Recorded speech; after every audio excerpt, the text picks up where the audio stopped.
بسم الله الرحمن الرحیم. السلام علیکم ورحمت الله وبرکاته. زما وروڼو او خویندو، نن د بسم الله الرحمن الرحیم یو داسې عجیبه عمل درته ښیم. که دا عمل تاسو وکړئ که نه، نو هر یو کس په زړه کې به د ستا هیبت کیني، یعنې هر سړی به د ستا نه یریږي.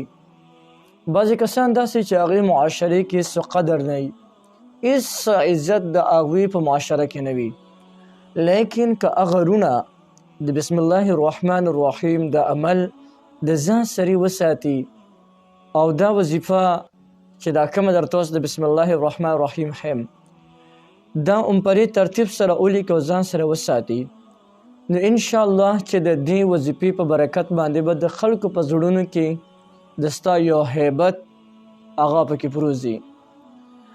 بعضې کسان معاشرې کې داسې وخت تیروي چې هغوی بعضې نه مخکې الفاظ داسې ادا کړي چې هغې سره د ده هغه ټول قدر عزت ختم شي، او بعضې خلک داسې حرکات وکړي چې د هغه کم هیبت او کومه یره په خلکو باندې تواري نه، هغه یره د هغوی نه ختمه شي.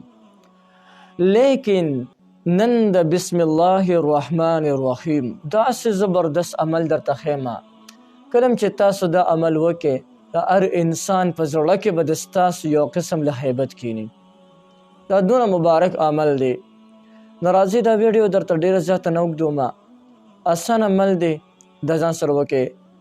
حضرت شیخ ابوبکر سراج صاحب دوی د بعضې صالحینو د بعضې نیکانو خلکو نه داسې رانقل کړي دي چې کم یو انسان بسم الله الرحمن الرحیم 625 پیرې ولیکي، په هر څه باندې لیکي، خو 625 پیرې ولیکي او د ځان سره یې وساتي، نو بیا چې دا د چا هم د ځان سره ساتلی، هغو ته به الله جل شانه یو قسم له روغ ورکړي، یو قسم له هیبت ورته الله جل شانه ورکړي، او د دې په برکت سره به الله جل شانه یو خدا خبره ده چې د انسان به الله جل شانه د هر ظالم نه محفوظ ساتي.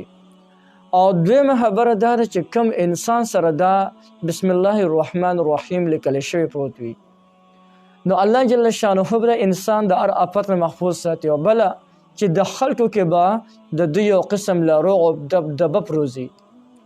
نو یو ډېر زبردست عمل مې درته وښولو، خپله هم کولی شي، نور ملګرو ته هم ښولی شي، او هر څوک د دې نه فایده اخیستلی شي. په نیک نیت او په نیک ارادې سره یې کوئ، انشاءالله چې د دې به ډېر زیات اثرات به تاسو سیکئ. خپله داسې اثرات دي که نه، د دې نه علاوه دا خو کې ما صرف ایوټاپکس ویلي، دې نه علاوه برکات د دې د خط نه سیوا دي ډېر زیات دي. باقي رانه ویډیو اوږدېږي، خو په دې باندې تاسو عمل وکړئ انشاءالله.